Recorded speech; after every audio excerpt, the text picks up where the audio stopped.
So Davina and this $80 million home that is not going nowhere. Is probably still sitting there with that old weird man. Empty.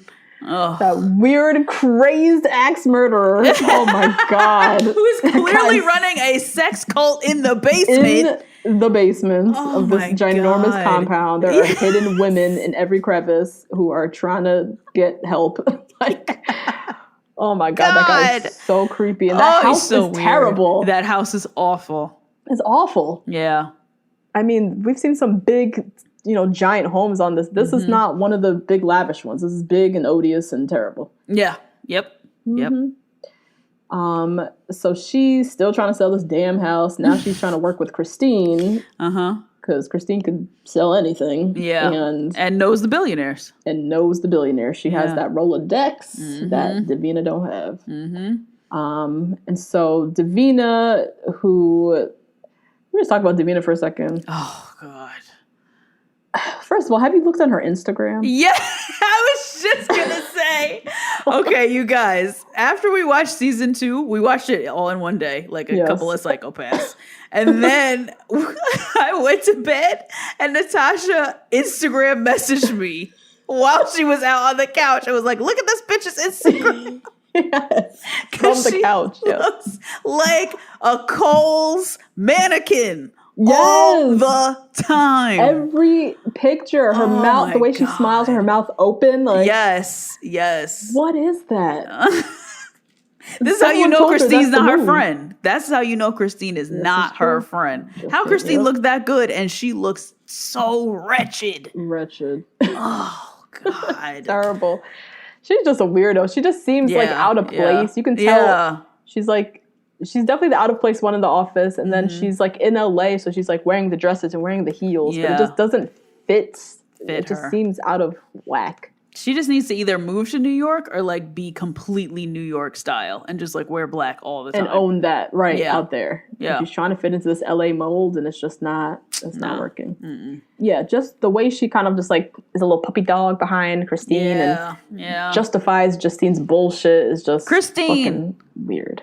Christine. You said Justine. Sorry. But you know what? That's a bad bitch. So that's a bad bitch, girl. That's not a bad one to be confused with. She a bitch, but she a bad bitch too. Yep. Oh, God. So Christine, she hosts her Burgers and Botox event, which is just so LA. Just one of those LA. Wild, yeah. And everyone was so excited. Male, female, everybody was just so pumped. So hype.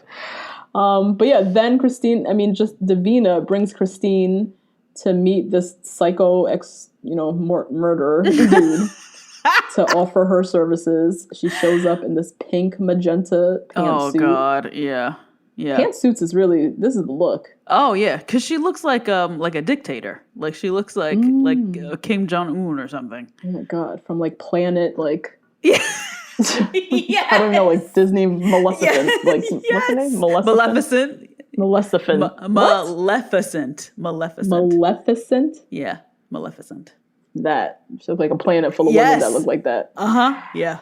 So I love this scene. This is where my invite to the cookout actually went to Christine. Oh boy. Okay. Because I just love how she owned that dude. Yeah, she did. She did a great job with him. Did a great job. So he's this crazy, like, head of a sex ring who has this $80 million house that he thinks is just, like, the greatest house ever and doesn't understand why it can't get sold and yada, yada, yada. Mm-hmm. And when he got rude with her, she came back with the quickness, like, this house is $80 million, but it also has no view and it's sitting near the highway. So I'm going to need to justify this price tag to anybody I'm going to come in here. Right.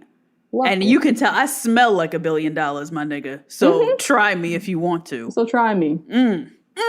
I just love that scene because he's so and Davina is so like always timid towering around him. Yeah. And Christine just came in like a bad bitch, like, you want me to sell this house or not? Because this is sitting by the highway, it's loud as fuck. I'm raising my voice right now so you can hear me. And you trying to give me attitude when I have the billionaires that might buy this shit, okay? Yes. Oh my God. Love it. God, love it. So Christine, being a shady bitch as she is, she brought her husband or fiance at the time in to come and see the house behind Davina's back. Didn't tell Davina nothing. doing her own showings and meetings and being shady. So Davina ends up looking like an idiot in front of fucking Hannibal Lecter here because this guy he creeps me out. He's so weird. He's so weird, guys. But yeah, she ends up looking like an idiot in front of him because her friend, quote unquote, Christine, basically left her hanging out to dry. Didn't tell her that she was doing showings, and so Davina looked like an idiot in front of the dude. And of course, when she tries to confront Christine doesn't give a shit. Yeah, she's like, "No, I'm trying to sell this house." Just like, what's the problem, bitch? What's the problem? Yeah. But I don't know why. Still, after that, Davina still rides for Christine. Yeah. I don't know. Maybe because nobody else is really gonna fuck with her like that. I guess. Yeah, I don't know. She'd be like really dolo. Because Maya is in Miami all the time because she has a whole ass family and just does this show for the check. Yeah. And then Heather is off with that man who nobody cares about, who she thinks everybody cares about. And then the other ones don't fuck with her like that. Just don't fuck with her. She just sticks with Christine. Christine keeps her around because it's like a little assistant Toady person to cheerleader, a little exactly. God. But yeah, finally Jason or Brett, what are their names? Girl, I don't know. Jason and Jason. One is Jason. I don't know. I call them both Jason. Jason, exactly. I remember you said that. You're like, they're the same person. They're just the same. Call him Jason. I don't remember the other one's name ever. Yeah. So Jason finally tells her, like, this house is not selling. Time to hang it up. This is a waste of time, money, resources, and time. Again, why are we doing this? Like, enough is enough with this whole thing. This whole pipe dream you had, it ain't happening. Enough. No. And then with Davina, which is so annoying, she always in the confessional, never to Jason, but always in the confessional, brings up the fact that she has her brokerage license. Yes. And like threatens to leave. Yeah. In the confessional, talking to herself and the producer. Yeah, right. Never to Jason 1 or Jason 2. Just to herself. Just to herself. Yeah. Oh, God. So now Mary is getting fertility testing. Because she married an infant. Yeah, she married a 24-year-old, 25-year-old? Baby, yes. Yeah.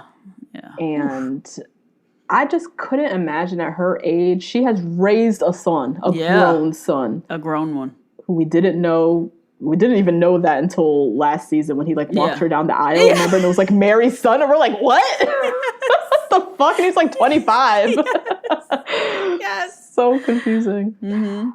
But yeah, I couldn't imagine raising a full-ass son and then starting over again. Yeah, again. A baby. And how old is Mary? She's going to be 40. About to be 40? Like, starting this process. It'd be one thing if this was her first. Right, but she's raised a whole entire nigga before. Yeah, man. Yeah, that's a lot. And then she got pregnant with the twins, and then she lost them. I remember she was telling the story. She like lost one quickly and then lost the other one after, which is really sad. Oh God. Yeah. So she's already been through like fertility trauma, you know? Yeah. And then to go through like trying to have a baby again with somebody who doesn't want to have a baby right now. BT Dubs. Okay. He wants to wait another like 5 years. This bitch is about to be 50 years old. With a toddler on her knee. It's like, the fuck? Oh my God. She loves her some him. She loves her some him. Romaine. I mean, you marry a young guy and he still wants kids. I guess this is what comes with it. Yeah. Yep. Couldn't have been me because that sounds terrible. That sounds Start like all a lot. over again. Sounds like God. A lot. Yeah. That is a lot. That is so much. So now Heather and Amanda are working on a listing together. Heather's already starting off being a bitch. Yeah, just mean. Just like already just so negative about Amanda and her time. And Amanda is also, she's another one with another skill set, right? She's used to stage houses. Yes. So she's going to help Heather out. Yes, she's adding value. Don't act like she ain't shit. That's basically how she was trying to paint her. I didn't appreciate. But also shout out to Amanda because she won the custody battle. So hopefully she'll start showing up on time and like that stress has maybe calmed down a little bit. Yeah. Hey guys, that's a little taste of this week's episode. If you want to hear the full recap, head on over to patreon.com/2blackgirls1rose and sign up to get weekly recaps and other Bachelor content from us. See you next week.